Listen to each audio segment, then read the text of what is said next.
할렐루야. 오늘은 5월 23일 화요일입니다. 오늘도 정시 매일 예배에 나아가시는 큰믿음 신교회 모든 성도님들 사랑하고 축복합니다. 다 함께 사도신경으로 우리의 신앙을 고백하겠습니다. 전능하사 천지를 만드신 하나님 아버지를 내가 믿사오며 그 외아들 우리 주 예수 그리스도를 믿사오니 이는 성령으로 잉태하사 동정녀 마리아에게 나시고 본디오 빌라도에게 고난을 받으사 십자가에 못 박혀 죽으시고 장사한 지 사흘 만에 죽은 자 가운데서 다시 살아나시며 하늘에 오르사 전능하신 하나님 우편에 앉아 계시다가 저리로서 산 자와 죽은 자를 심판하러 오시리라. 성령을 믿사오며 거룩한 공회와 성도가 서로 교통하는 것과 죄를 사하여 주시는 것과 몸이 다시 사는 것과 영원히 사는 것을 믿사옵나이다. 아멘. 다 함께 찬송가 279장 찬양하겠습니다.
다 함께 매일의 기도를 드리시겠습니다. 참 평강의 주님, 오늘도 새로운 하루를 주시고 복되게 하시니 감사합니다. 하늘에 속한 자, 하나님의 자녀로서의 삶을 권세로 살게 하시며 오직 하나님의 말씀을 즐거워하며 따라 살게 하심을 감사드립니다. 다윗처럼 오직 우리 주님만을 내 앞에 모시고 오직 주님만이 우리의 전부이심을 고백하는 삶을 살게 하시고 그러므로 인해 주님께서 늘 우리의 전부가 되어주심을 경험하고 누리는 삶이 되게 하옵소서. 우리의 가정과 교회를 위해 기도합니다. 일터를 위해 간구합니다. 나라와 민족들을 위해 주님의 은혜를 구합니다. 구원과 치료와 회복의 은혜를 내려주셔서 어그러진 모든 것들이 바로 세워지게 하시고 평화를 이루게 하옵소서. 이제 일상이 된 경건의 일가를 통해서 성령의 충만, 성도의 영화를 이루게 하옵소서. 주님 사랑합니다. 언제나 자기 눈동자같이 우리들을 사랑하시는 주 예수 그리스도의 이름으로 기도드립니다. 아멘. 오늘 하나님께서 우리에게 주시는 말씀은 사무엘하 21장 1절로 14절까지 말씀입니다. 다윗의 시대에 해를 거듭하여 3년 기근이 있으므로 다윗이 여호와 앞에 간구하매 여호와께서 이르시되 이는 사울과 피를 흘린 그의 집으로 말미암음이니 그가 기브온 사람을 죽였음이니라 하시니라. 기브온 사람은 이스라엘 족속이 아니요 그들은 아모리 사람 중에 남은 자라. 이스라엘 족속들이 전에 그들에게 맹세하였거늘 사울이 이스라엘과 유다 족속을 위하여 열심히 있으므로 그들을 죽이고자 하였더라. 이에 왕이 기브온 사람을 불러 그들에게 물으니라. 다윗이 그들에게 묻되 내가 너희를 위하여 어떻게 하랴? 내가 어떻게 속죄하여야 너희가 여호와의 기업을 위하여 복을 빌겠느냐 하니 기브온 사람이 그에게 대답하되 사울과 그의 집과 우리 사이의 문제는 은금에 있지 아니하오며 이스라엘 가운데에서 사람을 죽이는 문제도 우리에게 있지 아니하니이다 하니라. 왕이 이르되 너희가 말하는 대로 시행하리라. 그들이 왕께 아뢰되 우리를 학살하였고 또 우리를 멸하여 이스라엘 영토 내에 머물지 못하게 하려고 모해한 사람의 자손 7사람을 우리에게 내주소서. 여호와께서 택하신 사울의 고을 기브아에서 우리가 그들을 여호와 앞에서 목매어 달겠나이다 하니 왕이 이르되 내가 내주리라 하니라. 그러나 다윗과 사울의 아들 요나단 사이에 서로 여호와를 두고 맹세한 것이 있으므로 왕이 사울의 손자 요나단의 아들 무비보셋은 아끼고 왕이 이에 아야의 딸 리스바에게서 난 자 곧 사울의 두 아들 알모니와 무비보셋과 사울의 딸 메랍에게서 난 자 곧 무올라 사람 바르실레의 아들 아드리엘의 5 아들을 붙잡아 그들을 기브온의 사람의 손에 넘기니 기브온 사람들이 그들을 산 위에서 여호와 앞에 목매어 달매 그들 7사람이 동시에 죽으니 죽은 때는 곡식 베는 첫날 곧 보리를 베기 시작하는 때더라. 아야의 딸 리스바가 굵은 배를 가져다가 자기를 위하여 바위 위에 펴고 곡식 베기를 시작할 때부터 하늘에서 비가 시체에 쏟아지기까지 그 시체에 낮에는 공중의 새가 앉지 못하게 하고 밤에는 들짐승이 범하지 못하게 한지라.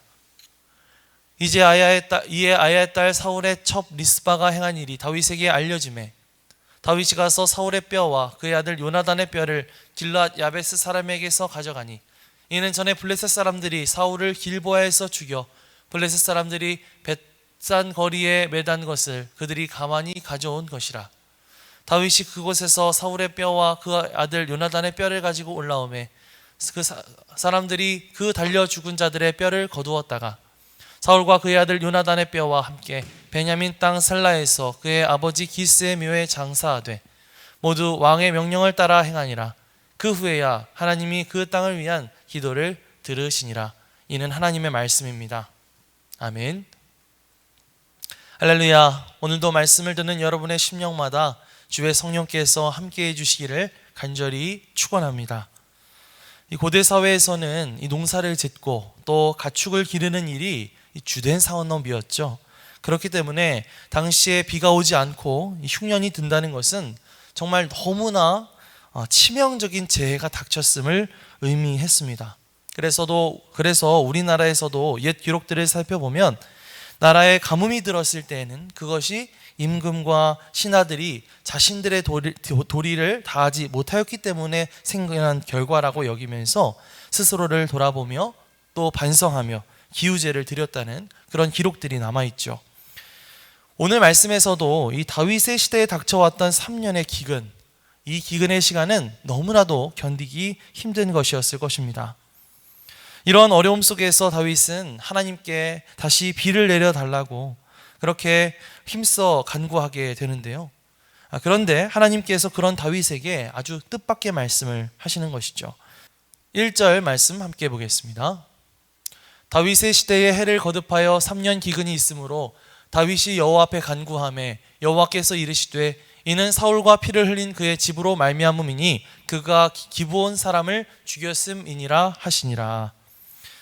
자, 지금 이 사울과 그의 가문에 대한 이야기가 나오는 걸로 봤을 때 성경학자들은 이 본문이 다윗이 이스라엘을 다스린 지 얼마 되지 않았을 때에 일어난 사건이라고 그렇게 보기도 합니다.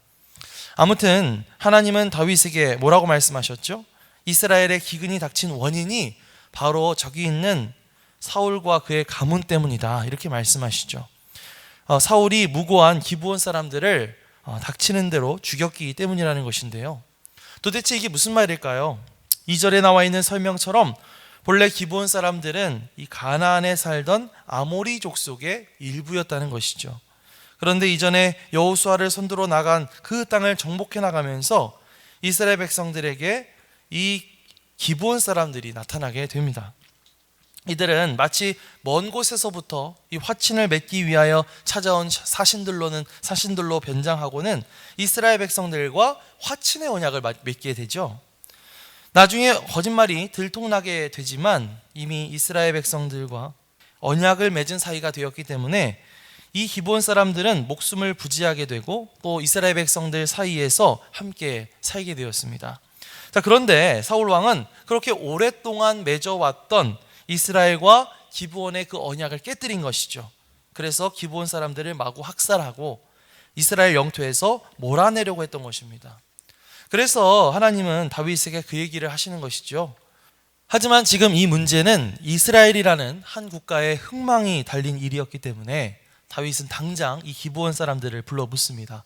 내가 너희를 위하여 어떻게 속죄해야 하겠느냐? 그렇게 물어보니까 기브온 사람들이 이렇게 요구하죠. 5절에서 6절 말씀 함께 보겠습니다. 그들이 왕께 아뢰되 우리를 학살하였고 또 우리를 멸하여 이스라엘 영토 내에 머물지 못하게 하려고 모해한 사람의 자손 7사람을 우리에게 내주소서. 여호와께서 택하신 사울의 고을 기브아에서 우리가 그들을 여호와 앞에서 목매어 달겠나이다 하니 왕이 이르되 내가 내주리라 하니라. 아멘.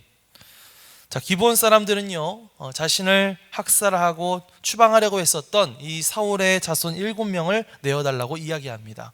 그리고 나서 이들을 목매달아 죽이게 하는데요.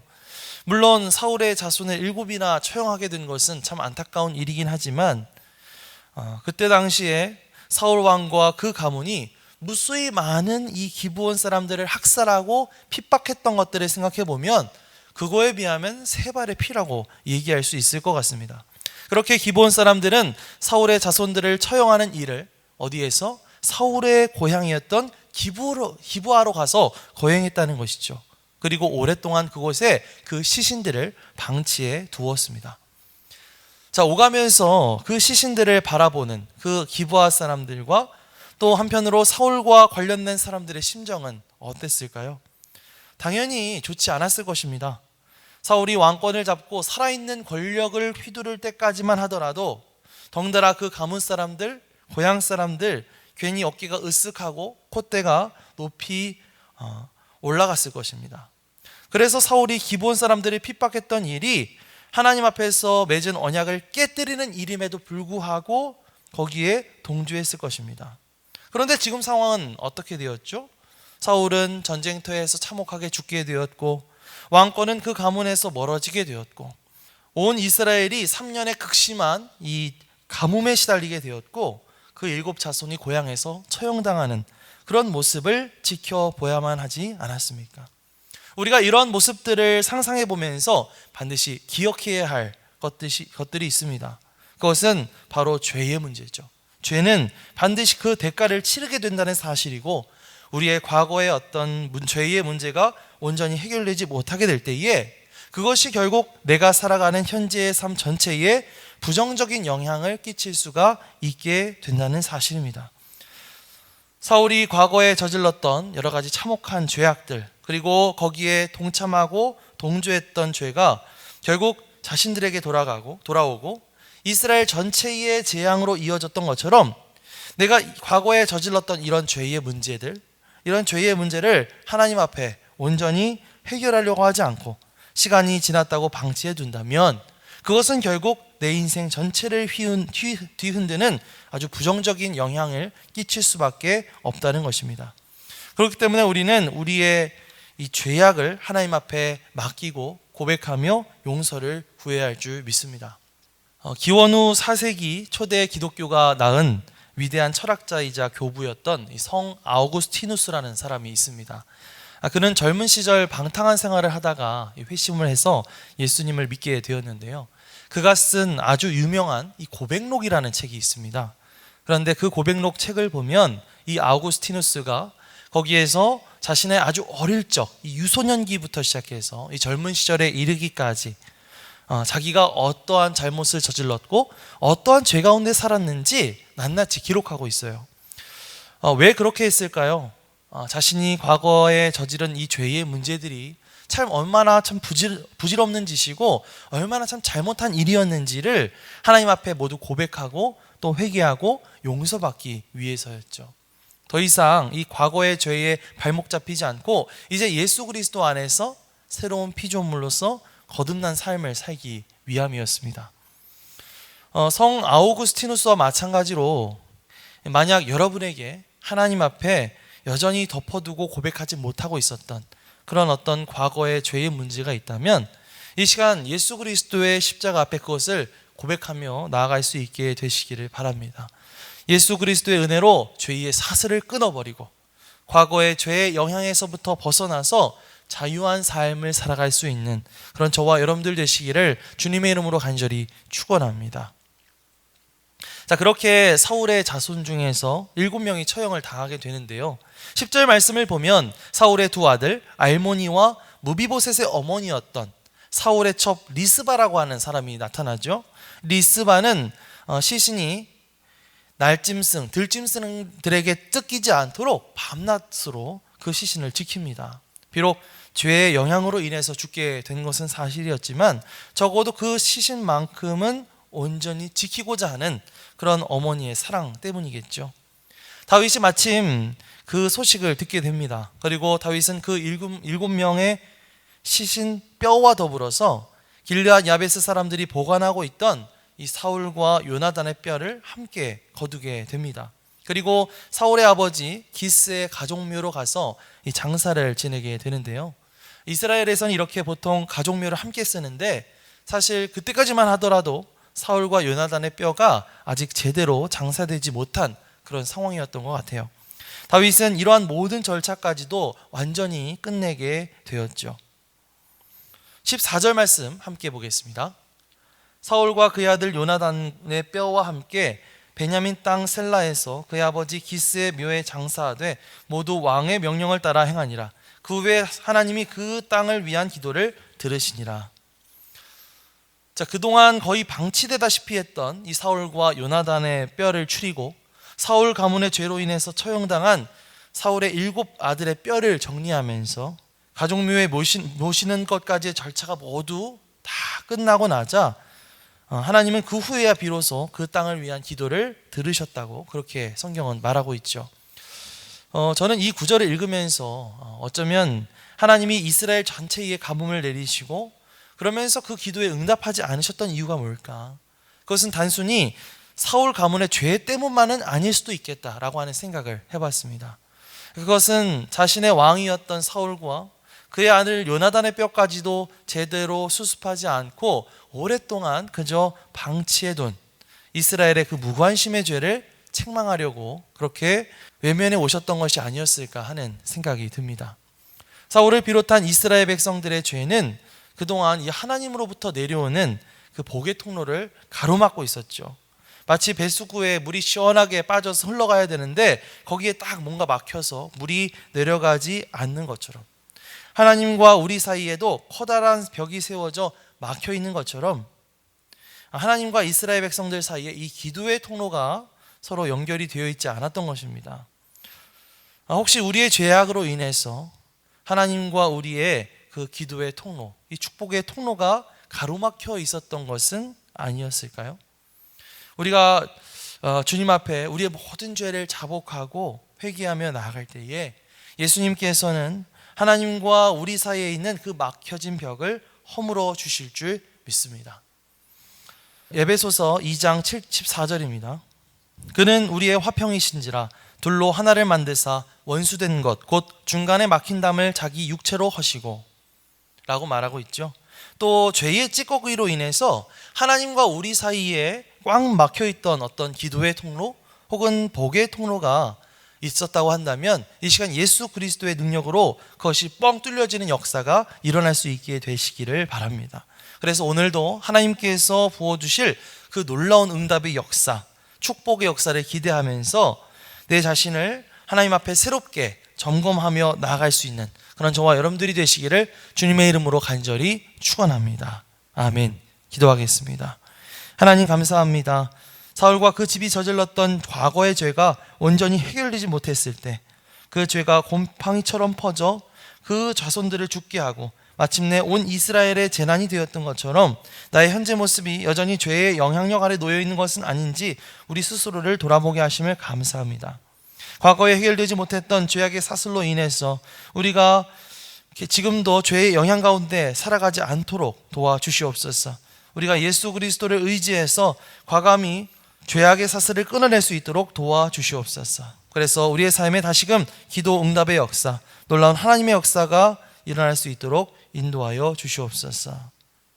감사드리며 예수님의 이름으로 기도드립니다. 아멘. 하늘에 계신 우리 아버지여, 이름이 거룩히 여김을 받으시오며 나라가 임하시오며 뜻이 하늘에서 이루어진 것 같이 땅에서도 이루어지이다. 오늘 우리에게 일용할 양식을 주시옵고 우리가 우리에게 죄 지은 자를 사하여 준 것 같이 우리 죄를 사하여 주시옵고 우리를 시험에 들게 하지 마시옵고 다만 악에서 구하시옵소서.